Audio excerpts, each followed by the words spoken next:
विरोधी पक्ष नेत्याचा जर माईक बंद केला जात असेल, He is not giving me mic. तो गिव माइक को सर माइक तो दीजिए, ले माइक तो दीजिए। माइक दीजिए, लेकिन बोलेंगे आप।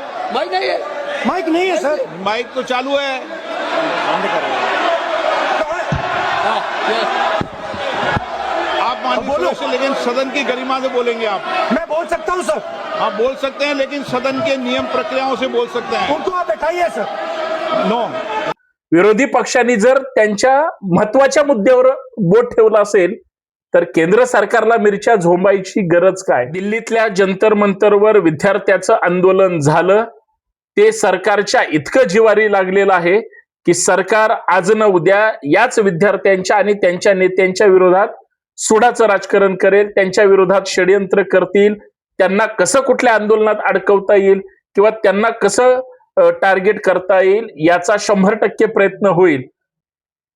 केंद्र सरकार शिक्षणातल्या घोटाळ्याबद्दल विद्यार्थी रस्त्यावर आले, केंद्र सरकार घाबरलं, चर्चेची तयारी ठेवली। देशातले विरोधी पक्ष सरकारच्या या शैक्षणिक ढिसाळ धोरणाच्या विरोधात ज्या पद्धतीनं रस्त्यावर आले, प्रधानमंत्री महोदय किंवा इतर त्यांच्या मंत्र्यांना सुद्धा देशासमोर येऊन आपली भूमिका मांडावी लागली। कधी नव्हे ते 2 केंद्रीय मंत्र्यांनी पत्रकार परिषद घेतली। हा तरुणांचा विजय, परंतु तरुणांचा विजय आंदोलनात झाला, सभागृहात विजय झाला का? केंद्र सरकार ज्या विरोधी पक्षांना म्हणालं की आम्ही सभागृहात चर्चा करायला तयार आहे, आपण चर्चा करू, अहो विरोधी पक्ष नेत्याचा जर माईक बंद केला जात असेल, विरोधी पक्षांनी जर त्यांच्या महत्वाच्या मुद्द्यावर बोट ठेवलं असेल तर केंद्र सरकारला मिरच्या झोंबायची गरज काय?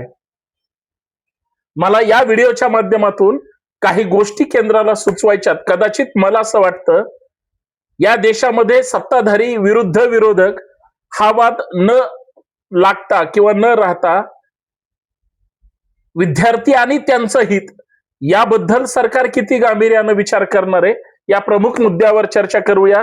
सर्वांना सप्रेम नमस्कार, जय शिवराय। मी पुण्यातून ॲडव्होकेट संतोष शिंदे।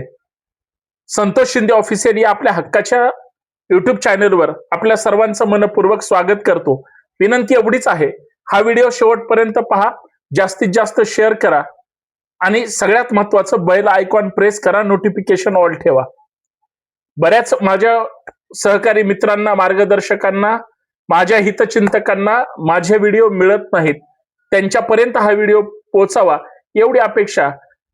म्हणून युट्यूबवर गेल्यानंतर संतोष शिंदे ऑफिशियल सबस्क्राईब करायला विसरू नका। सगळ्यात महत्वाचं, सर्व माझ्या गुरुजनांना, मार्गदर्शकांना आज गुरुपौर्णिमेच्या मनपूर्वक हार्दिक शुभेच्छा। मी लोकसभेच्या पावसाळी अधिवेशनाचं अधिवेशन पाहत होतो। संसदेमध्ये विरोधक विरुद्ध सत्ताधारी गदारोळ सुरू आहे। तुम्ही सुरुवातीला पाहिलं, राहुल गांधी जे म्हणतायत त्या मिरच्या झोंबल्यामुळं त्यांचा आवाज दाबला जातोय। मला एवढंच म्हणायचंय, जर सत्ताधारी पक्षाची एखादी अभिनेत्री असणारी पण खासदार महिला ज्यावेळेस विद्यार्थ्यांच्या झेंजीच्या त्या सगळ्या संघर्षाला म्हणजे गटारातले उपमा देते, त्यावेळेस लक्षात घ्यायचं यांची मानसिकता काय। म्हणजे केंद्र सरकार आणि त्यांची भूमिका ही किती संशयास्पद आहे। ज्यावेळेस धर्मेंद्र प्रधानांनी विद्यार्थ्याच्या आंदोलनाच्या रेट्यामुळे राजीनामा द्यावा लागला, त्याच धर्मेंद्र प्रधान सरांना लोकसभेमध्ये ज्यावेळेस ते संसदेच्या प्रांगणात आले त्यावेळेस त्यांचं कौतुक केलं गेलं। मला आठवण गुजरातच्या एका खटल्याची आली। तो खटला तुम्हाला माहितीये, गोध्रा हत्याकांडाच्या त्या सगळ्या दरम्यानच्या काळातला, ज्यावेळी एका महिलेवर बलात्कार झाला होता आणि त्याच्या आरोपीला कित्येक वर्षानंतर सोडलं गेलं आणि त्यांचं गळ्यात हार घालून सन्मान करण्यात आला। त्या घटनेची एकदम मला क्लिक झालं की त्यांची माणसं कितीही चांगली वाईट जरी असली, म्हणजे त्यावेळेस आताच मागच्या 1, 2, 2.5, 3 वर्षापूर्वीच तो निकाल लागला, मला त्या महिलेचं नाव यासाठी इथं घेऊ वाटत नाही, तुम्ही म्हणाल कुठला संदर्भ कुठं जोडताय, पण हे त्या हत्याकांडानंतर त्या एकंदरीत गुजरातची जी परिस्थिती झाली होती त्याच्यातले ते आरोपी होते आणि त्यांचं स्वागत केलं गेलं. नंतर हायकोर्टाने त्यांची म्हणजे जी शिक्षा दिली होती, नंतर त्याच्यावर बराच चर्चा झाली आणि सरकारनं प्रपोज केलं होतं यांना सोडा म्हणून, मान्य न्यायालयाला विनंती केली होती म्हणजे, आणि मग त्यांना त्या ठिकाणी सुटका झाली. किती सरकारचा हस्तक्षेप असू शकतो.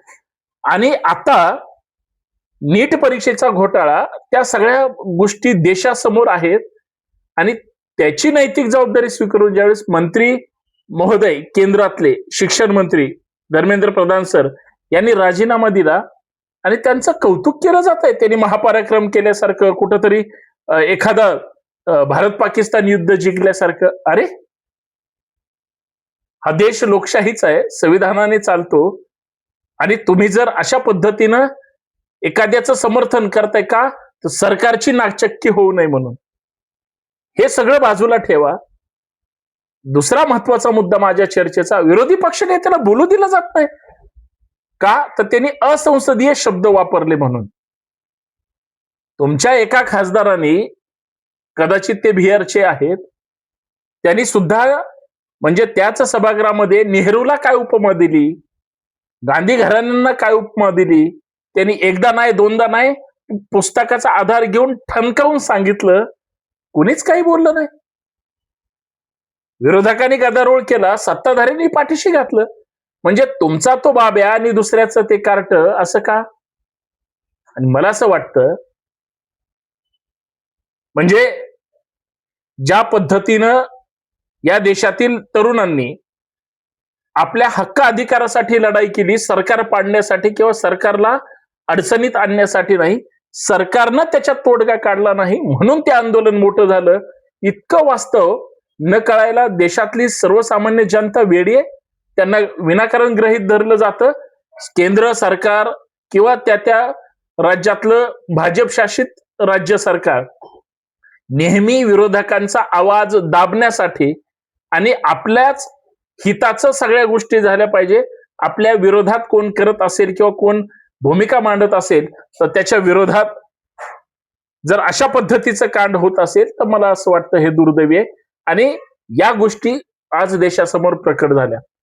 राहुल गांधींनी भूमिका मांडली, इतर विरोधी पक्षांनी भूमिका मांडली, खासदार म्हणून प्रत्येकाला प्रतिनिधित्व करण्यास सभागृह, नुसतं लोकसभाचं नाही तर राज्यसभेमध्ये पण गदारोळ झाला, दोन्ही सभागृहामध्ये गोंधळ झाला, दोन्ही सभागृह विरोधकांनी डोक्यावर घेतलं. कारण एकच होतं, दिलेला शब्द पाळला नाही. गुन्हे दाखल सुद्धा ज्या विद्यार्थ्यांवर झाले आणि ते वापस घेण्याचे शब्द दिले, पण काही विद्यार्थी नेत्यांवर अत्यंत गंभीर स्वरूपाचे गुन्हे दाखल करून त्यांना अटक करण्यात आली, थेट जेलमध्ये पाठवलं. काही ठिकाणचे तर विद्यार्थी बिहारमध्ये बरीच चर्चा आहे.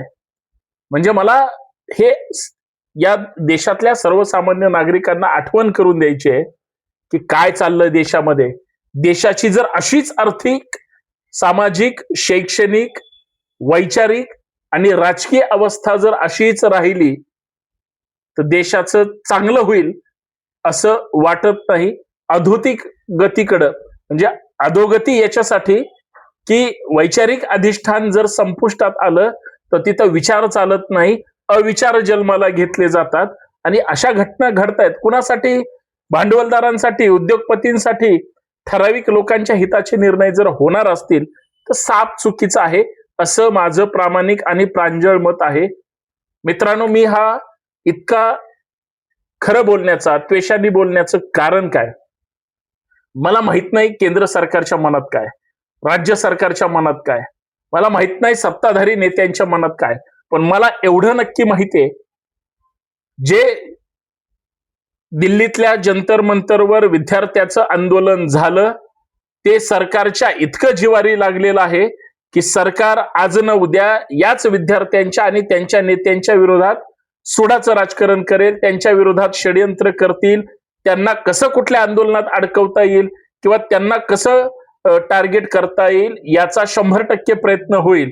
पण जर विद्यार्थी हिताचं हे आंदोलन असेल तर या विद्यार्थ्यांसाठी इतर विद्यार्थी सुद्धा ताकदीनं यांच्या पाठीशी राहतील का, हा संशोधनाचा विषय. त्याचं एक मूळ कारण आहे, एखादा व्यक्ती आमरण उपोषण वयाच्या एका टप्प्यानंतर विद्यार्थी हितासाठी करतो.